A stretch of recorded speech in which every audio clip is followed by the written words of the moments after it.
Hello, I am themaskermind. Today I'm going to be talking about, let's turn this down a little bit. I'm going to be talking about Taken 2.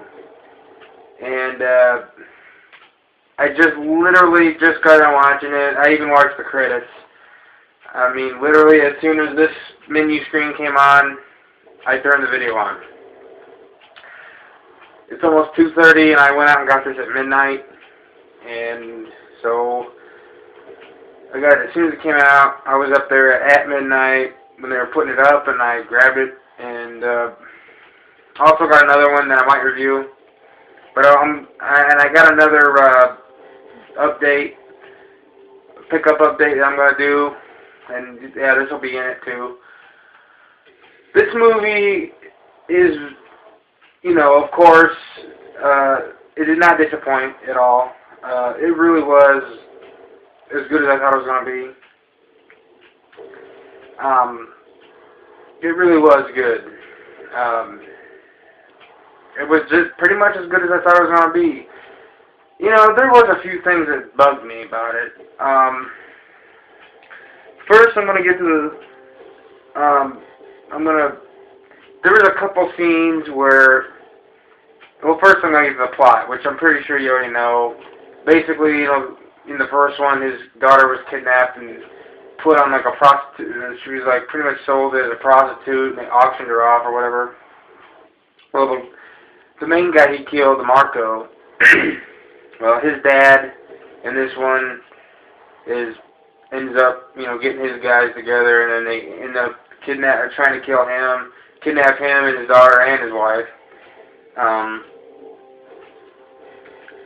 There's a couple things I didn't really care for in this movie. One was the fights were awesome. I mean, they really were.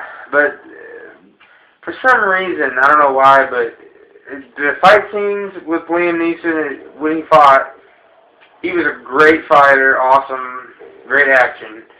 The thing that bugged me was it just seemed like he wasn't as fast as he was in the first one. Like, it just seems like he was a little slower or something.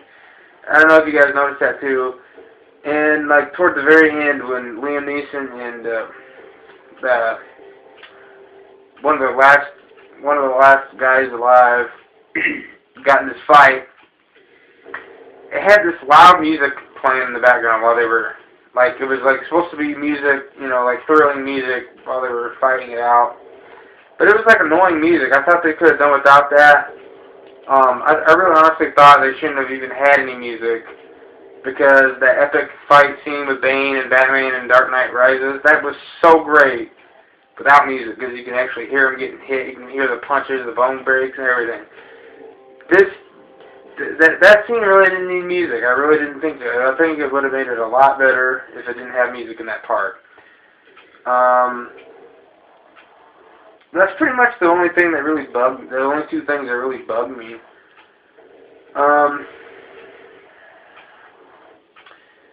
Another thing, I really don't think a guy would really go through all that much trouble to hiring all these guys to kill one man for killing one guy. And I mean, I know it was a bunch of other guys, but he was basically getting together to kill him because they killed his son. I don't know, I really can't see someone going through all that trouble just for that, but it's a movie. I can't pick at it too much.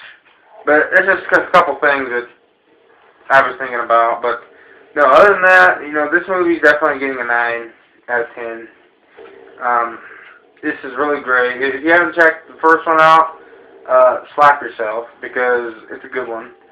I definitely gotta like the first one better, though.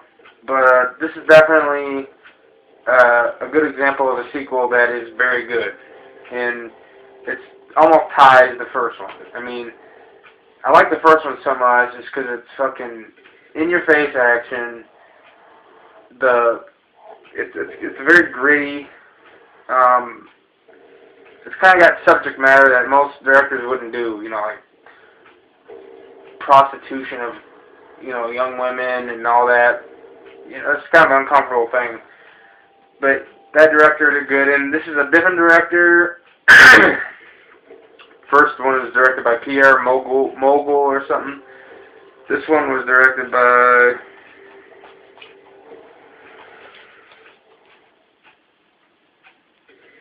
Oliver Megaton.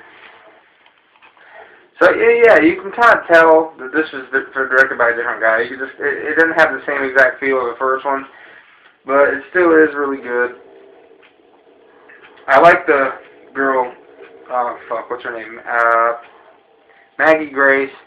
I thought she's a great actress. You know, she plays Liam Neeson's character, Brian Mills' daughter, and I like the fact that I really like the cast they picked. You know, I forget what the other woman's name. The woman who played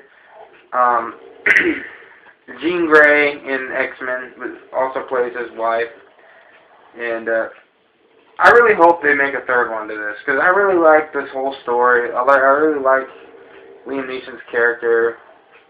He's such a hard-ass, badass motherfucker. He really is. He's gonna be the next fucking Arnold Schwarzenegger. He really is. He's in his prime. He's a badass motherfucker. He can fight, you know. He's a big guy. He's like what, 6'4" or something. So I wouldn't fuck with the guy.